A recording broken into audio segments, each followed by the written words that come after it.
सहारनपुर नाम के देही इलाके में प्रिया और टीना नाम की 2 लड़कियां रहती थीं। प्रिया मुफलिसी से जूझ रही थी और उसके बाबा जान आइसक्रीम बेचने का काम करते थे। वहीं टीना एक अमीर कारोबारी की बेटी थी। प्रिया और टीना दोनों की शादी निस्बत हो चुकी थी। प्रिया बेटी, आज मैं दोपहर का खाना नौश करने नहीं आऊंगा। क्यों बाबा जान?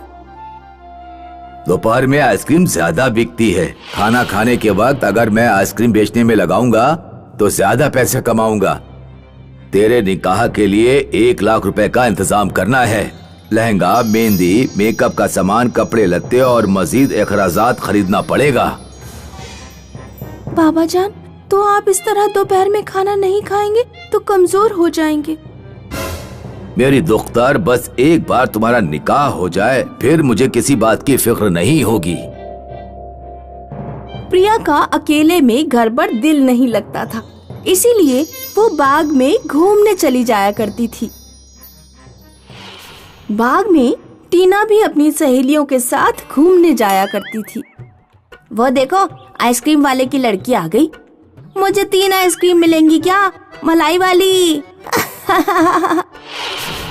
ये कुछ बोल क्यों नहीं रही है?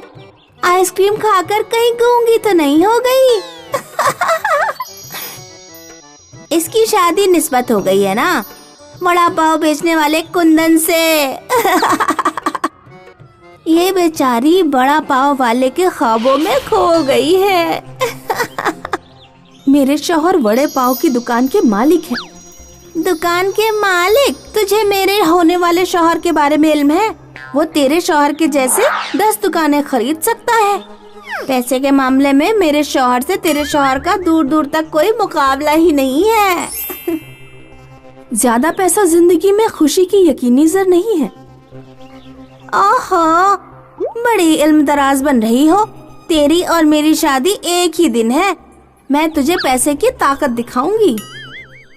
शादी वाले दिन से कुछ दिन पहले ही टीना ने गांव की सारी कॉस्मेटिक दुकानों से सारी चीजें खरीद ली।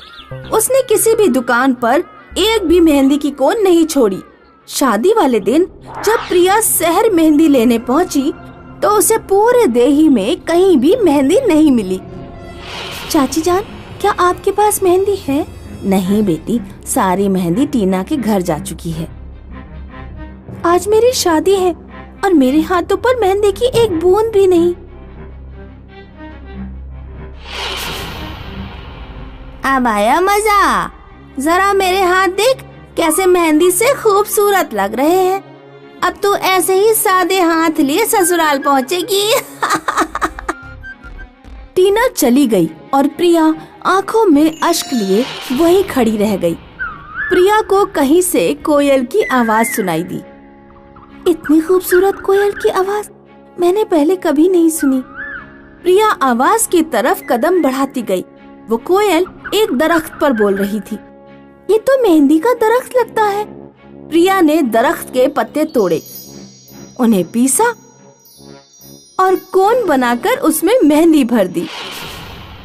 फिर वो अपने घर पहुंची और उसकी सहेलियों ने उसके हाथों में मेहंदी लगा दी।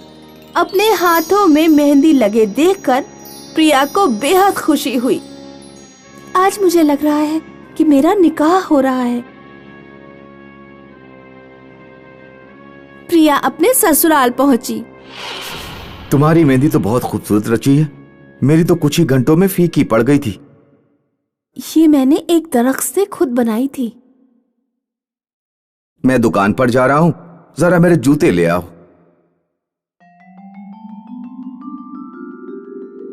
प्रिया ने जैसे ही जूते छुए, जूते सोने के बन गए। या अल्लाह, ये क्या हो गया? प्रिया ने साबुन छुआ, साबुन भी सोने का बन गया। अब वो जो भी शय छूती गई वो सोने की बनती गई।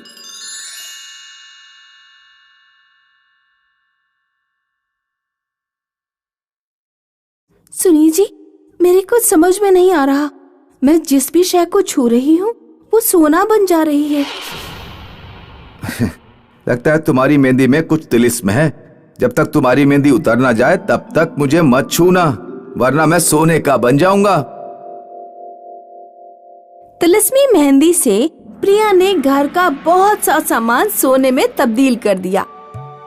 चंद रोज बाद प्रिया के हाथों की मेहंदी उतर गई, लेकिन तब तक वो और उसका पति बेहद अमीर हो चुके थे। टीना भी उसी वक्त देह में थी। जब टीना ने प्रिया को कार से उतरते देखा तो वो चौंक गई। टीना चुपके प्रिया के पीछे उसके घर तक पहुंची और घर के अंदर झांक कर देखने लगी। बाबा जान, ये लीजिए 10 लाख रुपए।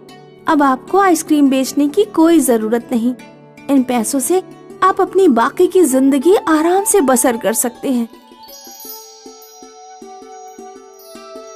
बेटी, तुम्हारे पास इतनी रकम कहाँ से आई?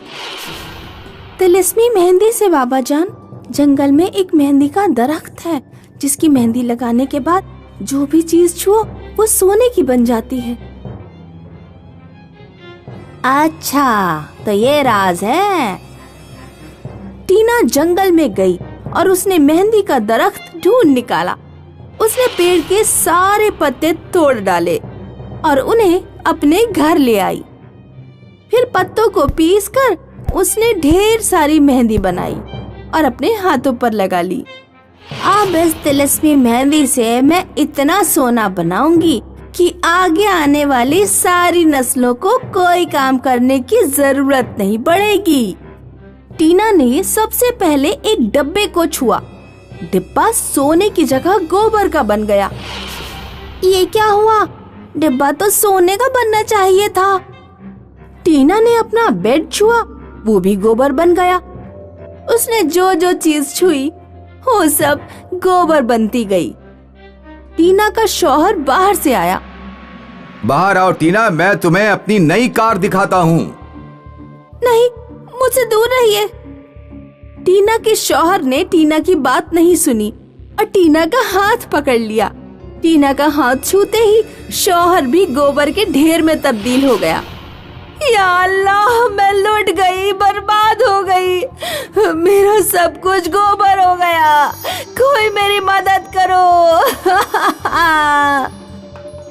तभी तो कहते हैं कि लालच का फल बुरा होता है। काशीपुर दही इलाके में 2 पड़ोसी रहा करते थे, रामलाल और श्यामलाल। दोनों में 36 का आंकड़ा था। दिन भर दोनों झगड़ते रहते क्योंकि दोनों बेरोजगार बेइल्मी थे। एक दिन श्यामलाल घर में बैठा था और उसकी बीवी बाहर से भागती भागती आई और कहने लगी, अरे अपना पड़ोसी रामलाल तालाब के आब से पैसे बना रहा है और तुम हो कि घर में काहिल बैठे हो। बीवी की बात सुनकर श्यामलाल को हैरानी हुई। तुम खुद जाओ और देख आओ। श्यामलाल भागते भागते तालाब पहुंचा और देखकर हैरान रह गया। रामलाल ने एक नाव खरीदी। वो लोगों को नाव में बिठाकर सैर करा रहा था और बेइंतहा पैसे कमा रहा था। श्यामलाल रामलाल से मिला तो रामलाल कहने लगा, अहमद था मैं जो दिन भर बेकार बैठा हुआ तुमसे झगड़ा करता रहा। अब मैं एक देही से पैसे कमा लूंगा और बड़ा आदमी बन जाऊंगा और जहाज खरीद लूंगा। रामलाल लोगों को नाव में बिठाकर तालाब की सैर करा रहा था और श्यामलाल फटी आंखों से देख रहा था। रामलाल से उसे हसद होने लगी। मैं भी देखता हूँ तू कैसे रईस शख्स बनता है। श्यामलाल एक मौलवी के आशियाने में गया और वहाँ से तिलिस्मी खाक ले आया। शब के वक्त में उसने वो खाक तालाब के आब में घोल दी। आब में डालते ही तालाब का आब खौलने लगा और श्यामलाल हंसने लगा। जहाज तो दूर, अब इस पानी में तू नाव भी नहीं चला सकता। सुबह हुई तो उबलते आब की खबर पूरे दही इलाके में आया हो गई और तालाब के साहिल पे मजलिस हुई। तालाब का उबलता आब देखकर लोग डरने लगे। रामलाल अपनी नाव के पास खड़ा होकर सदा देने लगा, चलो चलो, किसे करनी है उबलते तालाब की सैर? पागल है क्या? नाव में बैठकर उबलते तालाब में जाएंगे तो पकोड़े नहीं बन जाएंगे। हमें नहीं करनी है कोई सैर वैर। सारे लोग चले गए और रामलाल परेशान हो गया। लगता है ना बेचनी पड़ेगी, मैं तो बर्बाद हो गया। चंद रोज बीत गए। श्यामलाल घर में निकम्मा बैठा था। उसकी बीवी आई और कहने लगी, क्या काहिलों की तरह बैठे हो, कुछ तो करो। रामलाल का इतना बड़ा नुकसान करा दिया, और क्या करूं? रामलाल के नुकसान में तुम्हारा क्या फायदा? फायदा सोचो, इतना बड़ा देही इलाका है, एक भी चाय की दुकान नहीं। उबलते तालाब में चाय पत्ती डालो और चाय फरोख्त करो। श्यामलाल फौरन सेठ के पास गया और बोला, सेठ जी, मुझे 1 ट्रक चीनी, 1 ट्रक चाय पत्ती और 1 ट्रक इलायची और 1 टैंकर दूध चाहिए। इतनी बड़ी रकम में माल, क्या गोलमाल है? बस आप भिजवा दो, पैसे 1 साल बाद दे दूंगा। दूसरे दिन 1 ट्रक चीनी, 1 ट्रक चाय पत्ती, 1 ट्रक इलायची और 1 टैंकर दूध उबलते तालाब के किनारे आ गया। तो श्यामलाल ने तीनों ट्रक तालाब में खाली करवा दिए और तालाब में चाय बनने लगी। इलायची की खुशबू सारे देही इलाके में फैल गई और लोगों की तालाब के पास मजलिस होने लगी। चाय ले लो, चाय ले लो, चाय चाय। लोगों ने चाय का तालाब कभी नहीं देखा था, इसीलिए चाय पीने और तालाब देखने लोगों की मजलिस होने लगी और श्यामलाल बेइंतहाई खुश हो गया। इधर रामलाल ने देही इलाके में पाइप और नल की दुकान खोली। वो उसी में मसरूफ था।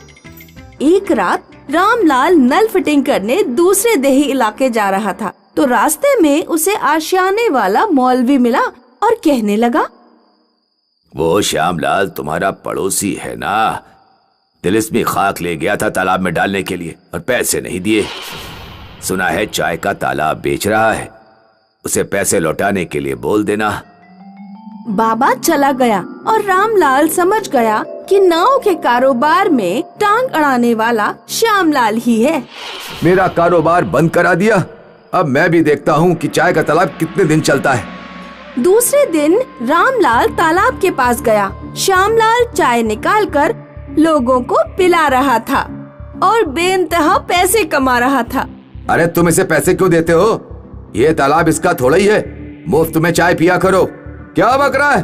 मैं तुमसे नहीं, लोगों से बात कर रहा हूँ। रामलाल, बात तो ठीक है, लेकिन हमें ये चाय निकाल कर देगा कौन? देखो चाय कैसे उबल रही है।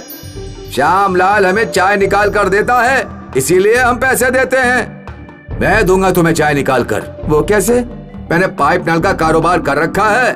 चाय के तालाब में पाइपलाइन लगवाकर सीधे तुम्हारे घर में नल डाल दूंगा, फिर घर में बैठकर जितनी मर्जी आए उतनी चाय पी लेना। लोग रामलाल की बात मानकर चले गए और श्यामलाल मुसीबत ज़दा हो गया। शक्कर मेरी, चाय पत्ती मेरी, इलायची मेरी, दूध मेरा, और तुम्हारा क्या? नाले पे दहला, तुमने मेरा पैर खींचा, अब मैं तुम्हारा पैर खींचूंगा। इस तरह से श्यामलाल बर्बाद हो गया और रामलाल को नया कॉन्ट्रैक्ट मिल गया। उसने पाइपलाइन से लोगों के घर चाय भिजवाई और कर्जदार बना श्यामलाल देही इलाका छोड़कर भाग गया।